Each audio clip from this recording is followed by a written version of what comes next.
What do you remember about your history with Colorado and Nebraska, and just what some of those games meant in the 90s? Oh, I tell you what, this rivalry is McCartney made it the red letter game. So I can even remember in high school, they had a little success against us, before I got here, and then every game we played against them was a war. They're well coached, they're tough, they're physical, and this game, it's neat to be able to play a game like this, kind of bring back the old rivalries and stuff. So anytime we get a chance to play an old foe, it's great, especially this one since it's been so historic, playing the day after Thanksgiving for so many years, and we're excited to have them roll into town. Would you say that they were when you were on the team in the 90s, were they your rival in the conference at that time, if you were to kind of peg rivalries in the league? I would say so, to be them and K-State probably.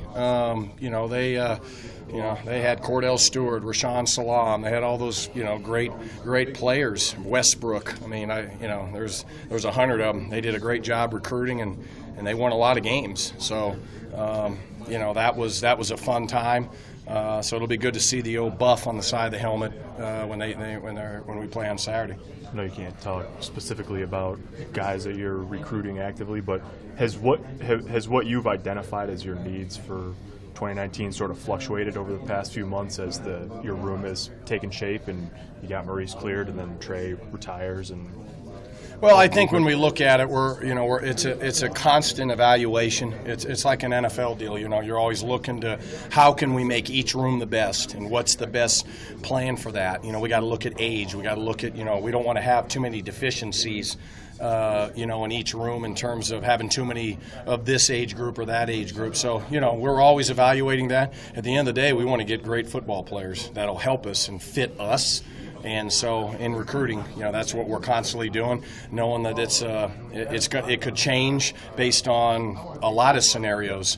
So we're always looking at that. But whenever we can find a kid, whether it's a grad transfer, whether it's a high school kid, JUCO kid that can help us, and it fits our model and what we're trying to get done, we're gonna try to go out and get guys that will do that. Coach Frost was talking this week about how teams make the big jump between the first and the second game, and coaches learn about their guys. How does that apply at the running back position, just in terms of what guys do on the field? How does that kind of help you evaluate what you do? Well, obviously we didn't get to play last week, so I wanted to see how we reacted this week in practice. And for the most part, I thought it was really, really good. I think our guys understand the game plan.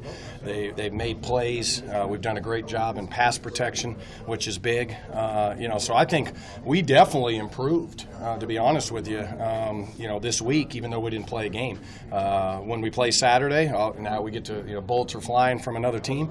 Now we can kind of see how we're going to react against somebody else, and then we'll look at it and grade the tape and then get ready for Troy. So, but I really think we did make improvement this week, even though we didn't play. And that was a testament to our guys because they want to come out and they want to play a game. I think it's us and what Iowa State, maybe they hadn't played a game yet, and we want to be able to go out there and get after it. So you either feel sorry for yourself, whatever, or we go back to work, and you got to flush it and move on, and that's what our guys did. They got a pretty good defensive front. They usually have 6, 7, 8 guys up front.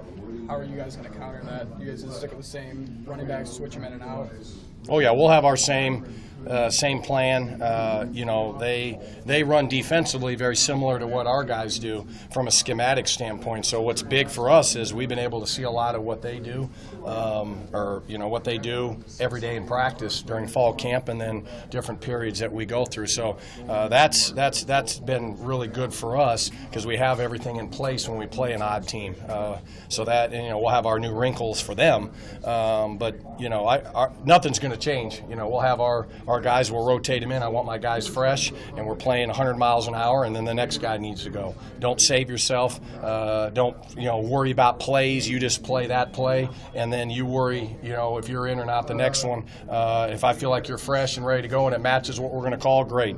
All right. If not, then we'll get the next guy in. How big will the recruiting weekend be? I know you can't talk specific guys, but you're going to have over 12 official visitors and several unofficials in. This could be one of your bigger weekends you guys have all year. Well, one of the big things that we want is we want kids to be able to see what we have on game day. You know, last week we had some official visitors in, and they saw it all the way up to the kickoff, right? But they could see how awesome our fans are and how electric this place is. You can't simulate it in January, right? You can't simulate it in December. So when we can get a kid here and they can see what it's all about and envision themselves, goodness grief, I get to play in front of this for all my home games. That's special. So anytime we can get them here and they can see it, that's a win for us. Now it's more of a grind for us on the as coaches on the weekend, because we got to coach and do this, and we got to have meetings with them, and then we got to get ready for the next game. Nothing changes, but that's part of the deal. We want kids on our campus to see this awesome atmosphere that we have.